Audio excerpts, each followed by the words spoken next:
14 मार्च से शुरू होने वाला प्रदेश विधानसभा का बजट सत्र इस बार काफी हंगामेदार रहने वाला है।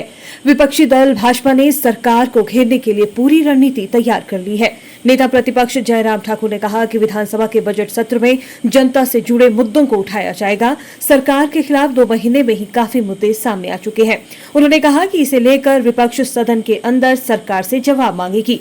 जयराम ठाकुर ने कहा कि आगामी बजट सत्र में विपक्ष प्रदेश में सरकार द्वारा डिनोटिफाई किए गए कार्यालयों, प्रदेश में लगातार बिगड़ती जा रही कानून व्यवस्था, नशे का बढ़ता कारोबार और जंगल में फेंके गए क्विंटल के हिसाब से राशन को लेकर सदन के भीतर सवाल पूछेगी, जिसका सरकार को जवाब देना होगा। उन्होंने कहा कि सत्ता में आने से पहले कांग्रेस ने बड़े बड़े दावे किए थे, जिन्हें धरातल पर उतारने के लिए कांग्रेस की सरकार काम नहीं कर रही। ऐसे में विपक्ष जनता के मुद्दों को सदन में उठाने का प्रयास करेगा। देखिए, मैं उसमें एक बात को बड़ा स्पष्ट कहना चाहता हूं कि हिमाचल प्रदेश में जो भी बजट सत्र में जो मुद्दे आएंगे, उन मुद्दों को लेकर के उसी वक्त ही हम बात करेंगे। और आज उचित नहीं है, बहुत सारे मुद्दे हो गए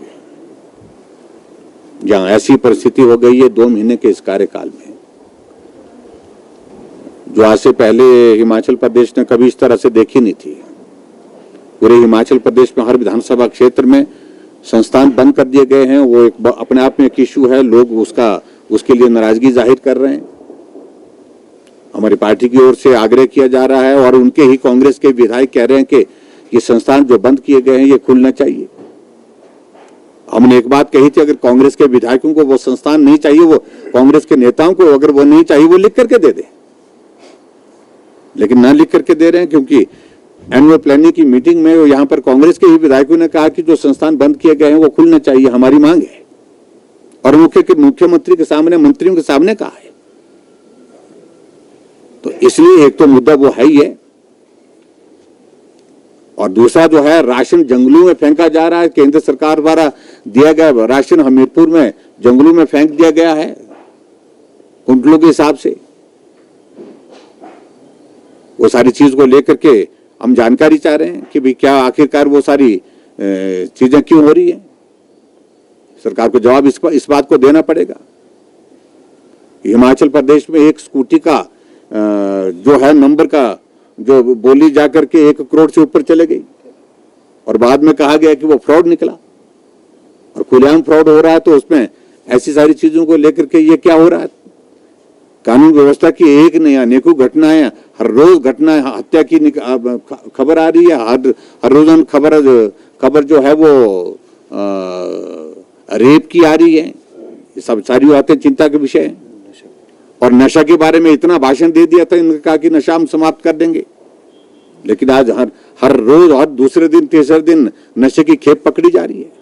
इन तमाम मुद्दों को लेकर के हिमाचल प्रदेश की विधानसभा के सत्र में, बजट सत्र में अब की बार जो है वो हम अलग अलग व्यवस्थाओं के माध्यम से चर्चा करेंगे, और हो सकता है हम आने वाले समय में विधायक दल के साथ बैठ करके कुछ और भी निर्णय करें। अभी देखिए, इन सारी चीजों को लेकर के हम पार्टी के, हम जल्दबाजी में नहीं हैं, हम जल्दबाजी में करेंगे भी कुछ नहीं। इस तरह से हम सारी चीजों को एग्जामिन कर रहे हैं। और लेकिन एथिकली अगर हम कहें, जो सरकार संस्थान बंद करने पर आ गई है, लेकिन सीपीएस बनाई जा रही है, चेयरमैन बनाए जा रहे हैं, कैबिनेट रैंक के साथ बनाए जा रहे हैं, तो वो जो है व्यवस्था परिवर्तन की जो है वो सारी पोल यही खुल जाती है। एक तरफ कह रहे हैं कि हम व्यवस्था परिवर्तन के तहत ये सारा कर रहे हैं, और दूसरी तरफ अपने पर जो है वो इस प्रकार से सीपीएस बनाना और ये सारे व्यवस्थाएं करना सरकार चलाने के लिए, तो ये अपने आप मतलब कॉन्ट्राडिक्टरी है। और हमेशा इसी बात को लेकर के बजट प्रावधान नहीं किया गया, बजट प्रावधान नहीं किया। अभी भी मुख्यमंत्री मंडी गए और मंडी में जाकर के बजट प्रावधान नहीं किया। मैं एक बात बड़ा स्पष्ट करना चाहता हूं, मंडी के एयरपोर्ट के लिए 1000 करोड़ रुपए का बजट प्रोविजन हमारी सरकार ने करके रखा था। आप खोलिए, आपकी जिम्मेवारी है। और लैंड एक्विजिशन की प्रोसेस तक हमने सारी प्रक्रिया पूरी कर दी है। हम उम्मीद कर रहे हैं कि वो खोलेंगे इसको जल्दी, उसका काम शुरू करेंगे। शिवधाम के बारे में बात की तो शिवधाम के लिए 50 करोड़ रुपए का बजट प्रावधान किया, और उनको जानकारी होनी चाहिए मुख्यमंत्री जी को इस बात की, कम से कम जो पब्लिकली इतना ज्यादा बोलने लगे पड़े। और मंडी की शिवरात्रि में जहां कभी राजनीतिक भाषण नहीं हुआ, आज तक कभी भी किसी सरकार में, न हमारी सरकार में, न कांग्रेस की सरकार में कभी भी राजनीतिक भाषण नहीं हुआ। लेकिन वहां राजनीतिक भाषण देने के लिए उनने जो शुरुआत की वो अच्छी नहीं थी।